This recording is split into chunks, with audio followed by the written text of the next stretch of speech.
오늘은 나는 믿습니다 라는 제목으로 말씀을 나누고자 합니다. 오늘부터 오후 예배 시간에 저에게 주어진 시간 동안에 사도신경, 우리가 매번 주일마다 외우는 사도신경에 대해서 함께 시리즈로 이렇게 계속해서 특별한 일이 없으면 헌신 예배나 이럴 때가 아니면 계속해서 말씀을 좀 나누고자 합니다. 오늘은 첫 번째 시간이고요. 사도신경이 고백 아닙니까? 우리의 신앙 고백이 아닙니까? 그래서 오늘은 나는 믿습니다 라는 제목으로 우리의 신앙 고백에 관하여서, 특별히 베드로의 고백에 관하여서 함께 말씀을 나누고자 합니다. 예전에 1992년도 10월 28일 우리 대부분의 청년들은 아직 태어나지도 않았을 때 1992년도 10월 28일에 제가 분명하진 않지만 제 머릿속에 좀 이렇게 또렷했던 어떤 한 사건이 있었는데, 대부분의 성도님들은 기억이 나실 겁니다. 다미 선교회라고 기억하시죠? 네, 다미 선교회라고, 우리 청년들은 잘 모를 텐데 다미 선교회라고요, 시한부 종말론 사건이 있었습니다. 그때 1992년 10월 28일에 세계가 종말하면서 휴거가 일어나고, 그때에 성도들이 하늘로 올림을 받는다라고 하는 어떤 이 사이비죠. 이 다미 선교회라고 하는 사이비 이 종말론적인 주장이 되게 큰 사회적인 이슈가 됐었던 적이 있었습니다. 그래서 이제 저도 되게, 그때 초등학교 5학년이었거든요. 그래서 좀 어렴풋한 기억이 있는데 친구들이랑 집에 갈 때 우리 내일 볼 수 있을까? 그러면서 우리 내일 보자 막 이러면서 인사하면서 집에 갔던, 되게 그게 그 당시에 되게 큰 이슈가 됐던 기억이 있었습니다. 근데 이게 되게 허무맹랑한 소리 같고 되게 듣기에도 참 뭔 말도 안 되는 소리야? 라는 것 같은데, 그 당시 저는 교회도 안 다닐 때였거든요. 그런 느낌이었었는데 정말로 많은 사람들이 그걸 실제로 믿었었고, 전 재산을 다 팔아서 그 다미 선교회라는 곳에 다 바치고, 학생들은 가출을 하고 부부가 이혼을 하기도 하고, 정말 이 사회적으로 큰 문제가 됐었던 그러한 사건이었습니다. 몇 해 전에 넷플릭스라고 하는 이 OTT에서 혹시 보신 분들도 있으신지 모르겠는데, 지금 시즌 2가 만들어진다라고 하는데, 나는 신이다라고 하는 이 사이비 고발 어떤 이 다큐멘터리가 8부작으로 만들어져서 방영이 된 적이 있었거든요. 내용이 좀 많이 선정적인 부분이 있고 굉장히 좀 공격적인 부분들이 있어가지고 조금은 부담스러운 부분이 없지 않아 있는 것도 사실이긴 한데, 굉장히 좀 사실적으로 만들어진 부분들이 있죠. 보면 얼마나 그 사이비 교주들의 추악한 부분들, 그리고 적나라한 부분들이 잘 드러나 있더라고요. 특별히 거기에 이제 정명석 같은 그러한 교주들의 얼마나 이 지저분한 모습들이 드러나 있는데, 그럼에도 불구하고 거기에 빠져 있는 사람들이 여전히 그 사람이 신이다, 여전히 그 사람이 얼마나 대단한 사람이다라고 그거를 정말 마음속 깊이, 어쩜 그렇게 한치의 의심도 없이 마음속 깊이 그렇게 믿는지, 그렇게 믿어 의심치 않는지, 그런 걸 보면서 참 우리의 믿음이 어떻게 저렇게 연약할 수 있을까? 그걸 그렇게 믿으면서 자신의 돈과 자신의 모든 시간과 몸과 모든 걸 그렇게 다 갖다 바칠 수 있을까? 참 허무하다라는 생각이 들었습니다. 왜 그럴까요? 사람은 기본적으로 믿음의 존재입니다. 우리는 피조물로서 기본적으로 한계가 있고 부족함이 있기 때문에 어떤 존재를 믿고 의지해야 됩니다. 문제는 그거죠. 제대로 된 하나님을 향한 지식을 가져야 되고요, 잘못된 믿음을 가지면 안 되죠.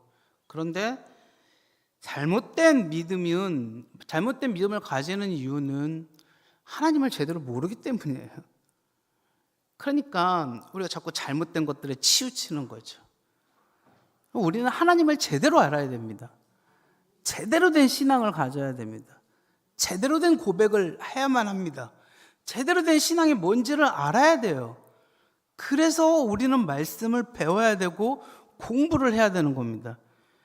여러분, 믿음은요, 피상적인 것이 되면 안 됩니다. 믿음은 피상적이고 믿음은 감정적인 것이 되면 안 됩니다. 내 마음에 뜨겁다고 내가 믿음이 좋은 게 아닙니다. 오해하지 마십시오. 내 마음이 뜨겁다고 믿음이 좋은 것이 아닙니다.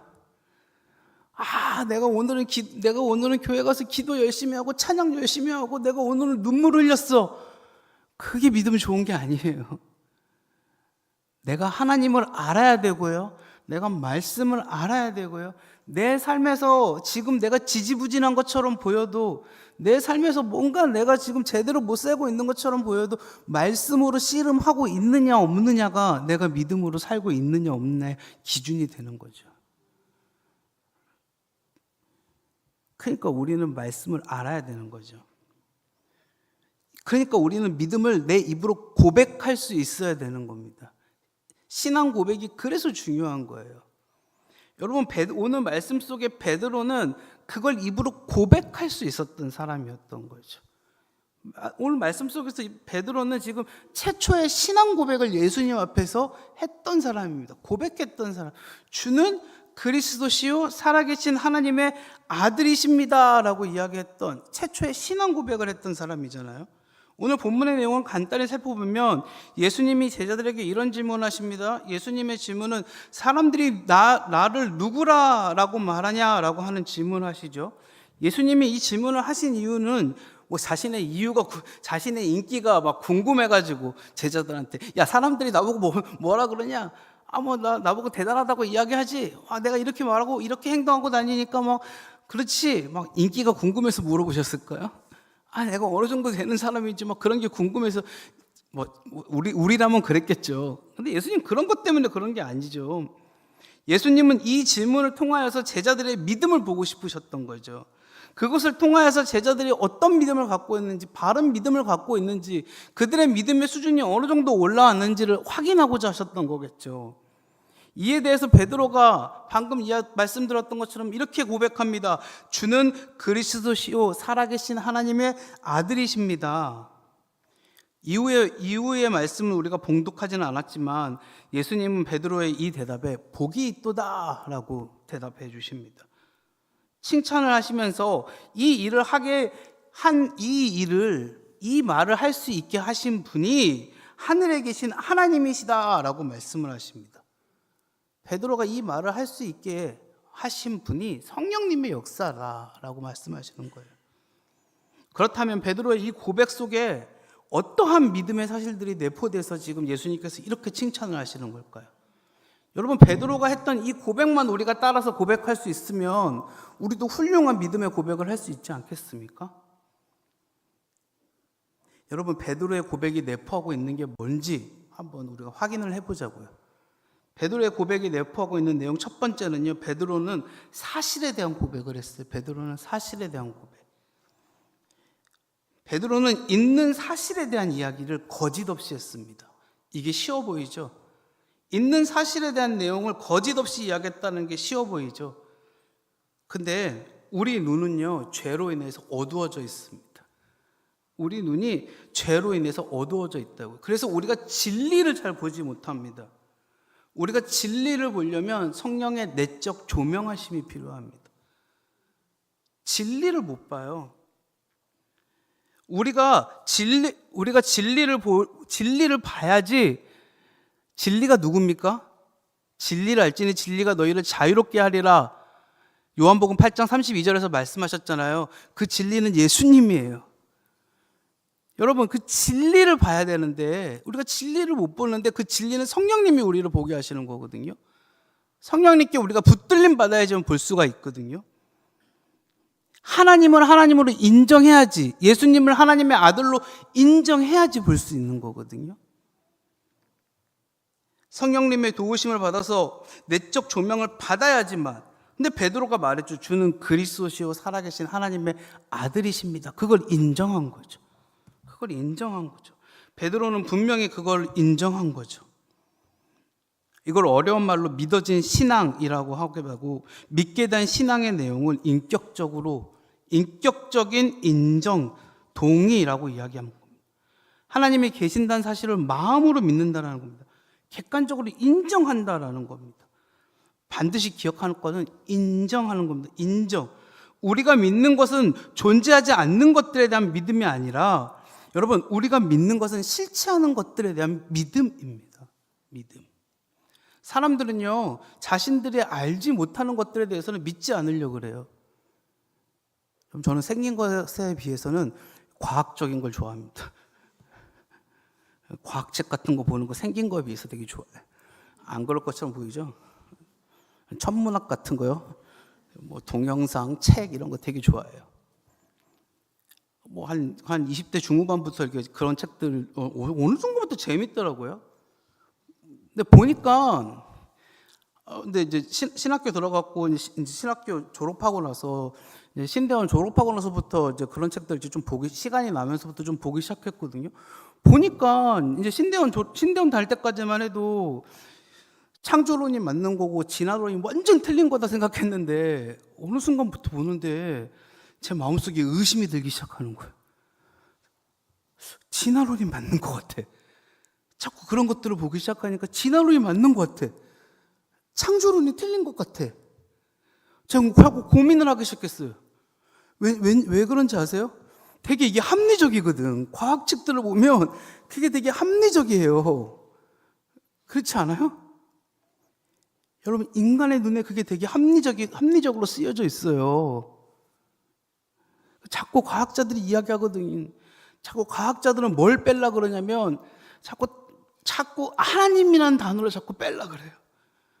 하나님에 관련된 것들을 자꾸 빼려고 그래요. 하나님에 대한 노이로제가 있나 봐. 제가 역으로 자꾸 고민해 봤죠. 아니, 그분들이 이야기하는 것들 다 틀린다라는 건 잘 모르겠는데, 제가 역으로 고민해 봤죠.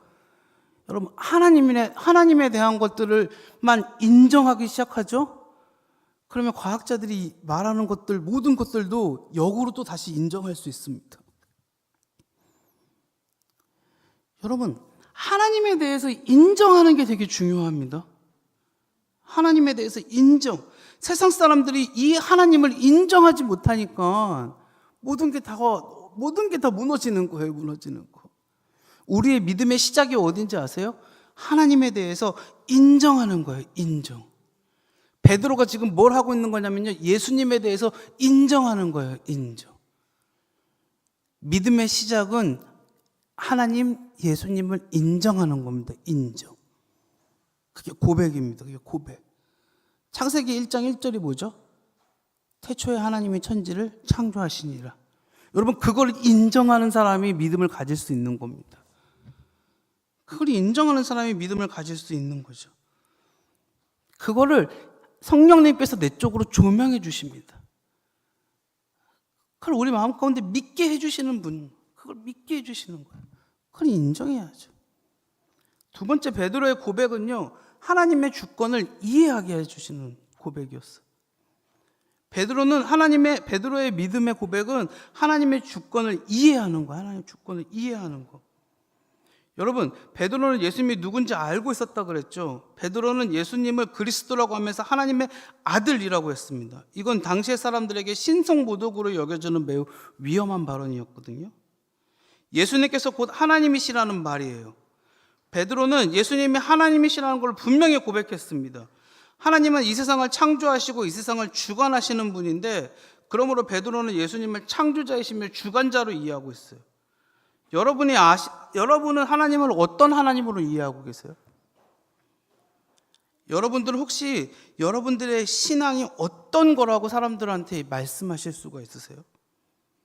여러분들의 믿는 하나님이 어떤 분이라고 사람들한테 설명하실 수 있으세요? 누군가 여러분들한테 오셔갖고 당신의 믿음이 무엇입니까? 라고 물어보시면 뭐라고 말씀하실래요? 제가 중고등부랑 청년부랑 합쳐가지고 도합 22년 사역했더라고요. 중고등부랑 청년부랑 도합 22년 사역했더라고요.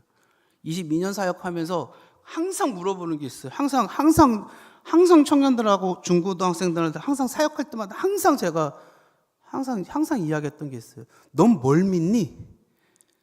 항상 말했어요. 항상 너는 뭘 믿니? 애들 항상 청년들이나 중고등들 네? 믿는다며? 네? 어른들한테는 차마 죄송해서 못 여쭤보겠어요. 뭘 믿으세요? 믿으시잖아요. 뭘 믿으세요? 그럼 이렇게 말씀하세요. 예수님이요. 그러니까 그 예수님의 뭘 믿으시냐고요.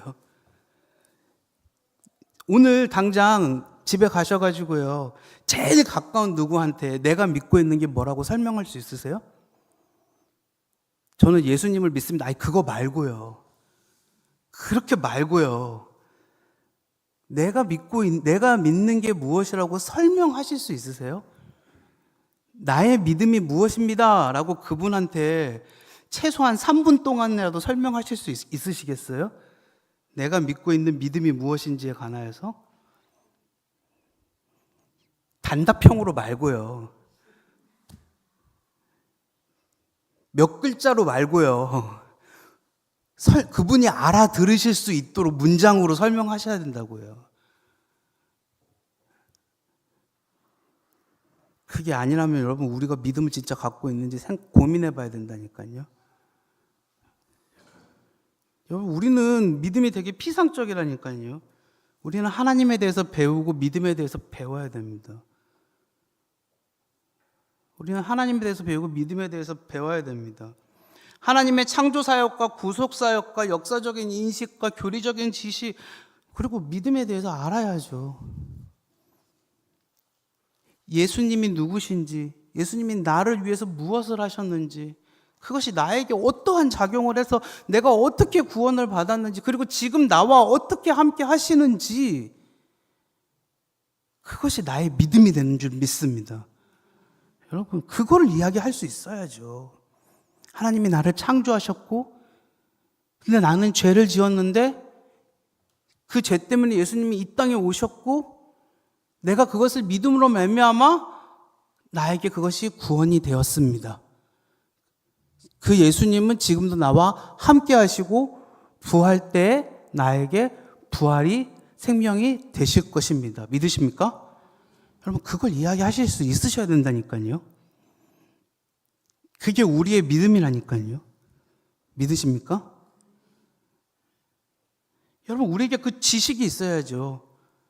그 이해가 있어야 된다고요. 그 이해가. 하나님이 우리에게 어떤 일들을 하셨는지, 하나님이 우리에게 그 어떤 주권적인 역사를 하셨는지에 대한 이해가 있어야 된다고요. 이해가.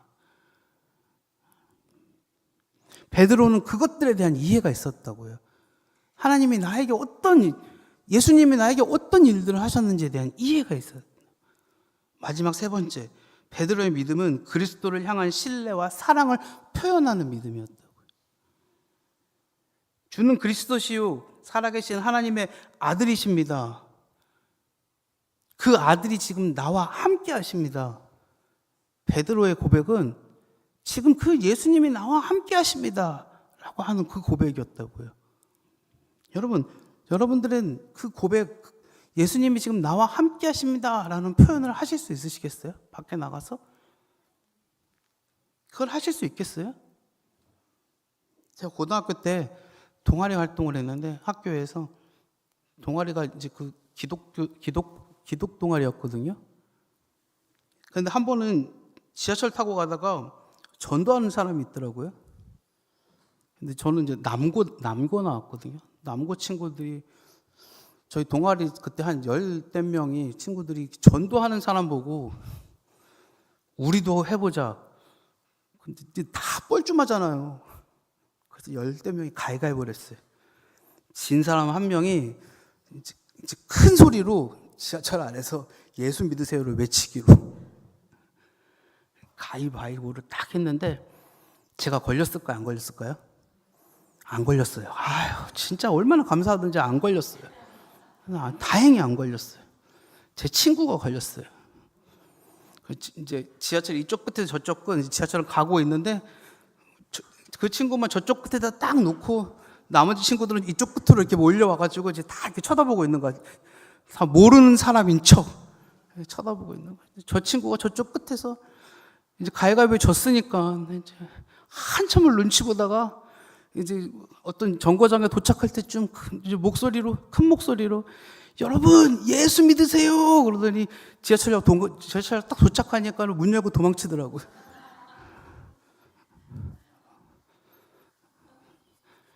안 해봤으니까 부끄러우니까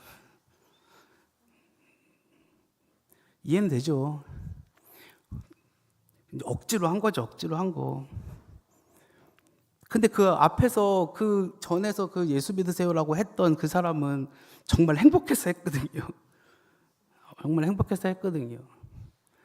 그 앞에 사람하고 그 친구의 차이는 뭐였을까요? 그리고 그마저도 하지 못한 저의 차이는 뭐였을까요? 물론 요즘은 지하철에서 그것도 잘못하면 기독교에 대한 잘못이 피해가 될 수 있고 요즘 그것도 잘못하면 안 되지만 여러분 우리는 옆에 누군가한테 가가지고 예수님이 얼마나 좋은 분인지에 대해서 이야기할 수 있습니까?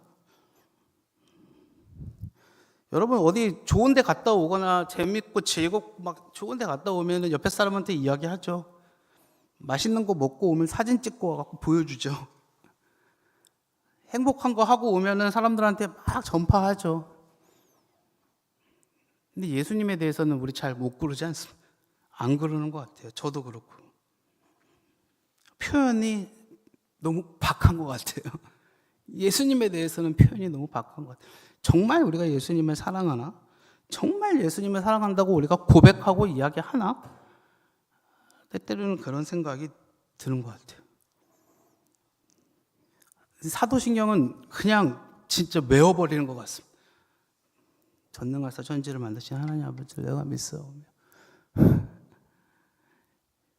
여러분 사도신경은 그냥 그렇게 외우는 것이 아니라 중얼거리는 것이 아니라 여러분 사도신경은 어떤 주술이 아닙니다.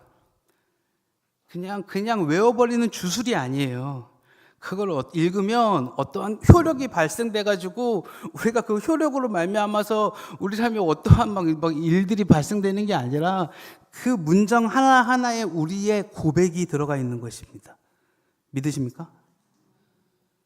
그 문장들을 읽으면서 그 문장들 가운데에 우리의 고백이 있으니 하나님 받아주시옵소서라고 우리가 이야기하는 거지 그게 무슨 주술이 아닙니다. 주기도문도 마찬가지고요.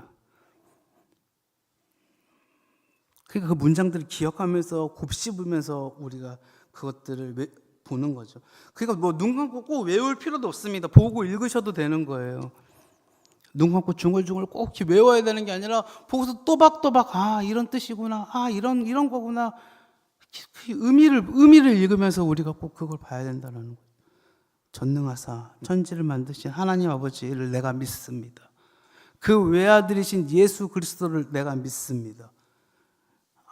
내가 믿습니다. 이걸 내가 믿고 있는 거구나. 다른 걸 내가 믿는 게 아니라 이걸 내가 믿고 있는 거구나. 다시 한번 되새기는 거죠. 다시 한번 되새기는 매 예배 시간마다. 여러분 우리가 그렇게 매 예배 시간마다 다시 한번 표현하는 겁니다. 나의 믿음을. 말씀을 좀 정리하겠습니다. 여러분 우리는 우리의 믿음을 점검한 믿음을 다시 고백하고 다시 표현할 수 있게 되기를 소망합니다. 여러분 나는 믿습니다. 내가 믿는 바를 표현할 수 있기를 소망합니다. 여러분 우리 앞으로 이 사도신경을 통하여서 사도신경 강해를 통하여서 우리가 무엇을 믿는지 우리의 믿음을 다시 한번 점검해 보십시오. 그리고 우리가 믿는 바를 하나님 앞에 다시 점검하고 표현할 수 있는 우리 모두가 될 수 있기를 주님의 이름으로 간절히 소망합니다. 우리 시간 함께 기도하겠습니다. 하나님 아버지 감사합니다. 우리의 믿음을 다시 한번 점검하며 하나님 앞에서 우리의 믿음을 표현하고 우리의 믿음이 하나님의 우리의 믿음이 하나님을 알므로 말미암아 하나님의 뜻대로 살아갈 수 있는 우리 모두가 될 수 있도록 주여 은혜를 베풀어 주시옵소서. 이 시간 하나님께서 인도해 주심을 감사드리오며 모든 말씀 예수님의 이름으로 기도드리옵나이다. 아멘. 찬송가 540